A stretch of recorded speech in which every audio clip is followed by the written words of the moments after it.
बहुत कम लोग जानते हैं कि भगवान महादेव के केवल दो ही नहीं बल्कि तीन पुत्र माने जाते हैं, भगवान गणेश, कार्तिकेय और तीसरे जिन्हें समय के साथ लोग भूलते चले गए, अंधक।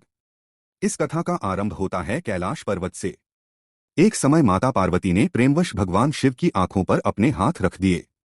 यह क्षणिक लीला मात्र कुछ क्षणों की थी, किंतु उन कुछ क्षणों में ही तीनों लोकों में अंधकार छा गया। सृष्टि का संतुलन डगमगाने लगा, देवता विचलित हो उठे, प्रकृति थरथराने लगी। सृष्टि की रक्षा हेतु भगवान शिव ने अपनी तीसरी आंख खोली। उस दिव्य नेत्र से एक प्रचंड शक्ति प्रकट हुई। वह शक्ति पृथ्वी पर गिरी और अंधकार में जन्मे एक शिशु का जन्म हुआ। अंधकार में जन्म लेने के कारण उसका नाम पड़ा अंधक। उसी समय असुरराज हिरण्याक्ष उस शिशु को अपने साथ पाताल ले गया और अपने पुत्र की भांति उसका पालन पोषण किया।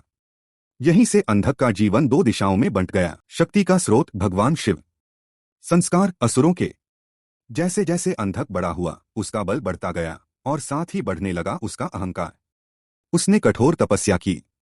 उसकी तपस्या से प्रसन्न होकर ब्रह्मा जी ने उसे वरदान दिया, कोई भी देव, दानव या मनुष्य तुम्हें मार नहीं सकेगा, परंतु एक सीमा भी रखी गई, यदि तुम अधर्म के मार्ग पर बढ़ोगे तो वही अधर्म तुम्हारे अंत का कारण बनेगा। वरदान पाते ही अंधक स्वयं को अजेय समझने लगा। उसने तीनों लोकों में आतंक फैला दिया। देवता भयभीत होने लगे, ऋषिमुनि छिपने लगे और धर्म डगमगाने लगा। एक दिन अंधक कैलाश पहुंचा। वहां भगवान शिव के साथ विराजमान माता पार्वती को उसने दिव्यता से महसूस किया।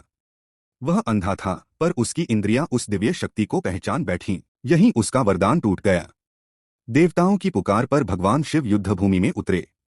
आकाश गूंज उठा, पृथ्वी कांप उठी। भगवान शिव के प्रत्येक प्रहार से अंधक का रक्त भूमि पर गिरता और हर रक्त बिंदु से एक नया अंधक उत्पन्न हो जाता। क्षण भर में सैकड़ों अंधक चारों ओर फैल गए। शिवगणों की सेना भी पीछे हटने लगी। तब भगवान शिव ने सप्त मातृकाओं का आह्वान किया। मातृकाएं प्रकट हुईं और जहां जहां अंधक का रक्त गिरता वे उसे पी जाती। अब न कोई नया अंधक जन्म ले रहा था, न कोई शक्ति शेष थी। अंततः अंधक अकेला रह गया।